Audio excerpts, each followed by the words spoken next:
Kepala Stasiun Kereta Api Palembang yang ditemui Selasa 14 Juni 2016 mengatakan pihaknya telah memprediksi puncak arus mudik penumpang kereta api diperkirakan terjadi pada H-2 atau 2 hari menjelang Lebaran, yakni 4 Juli 2016.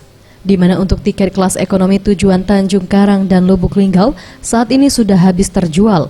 Sementara untuk tiket kelas bisnis dan eksekutif, tiket masih tersisa sedikit. Meski tiket telah habis terjual, pihaknya belum berencana menambah gerbong.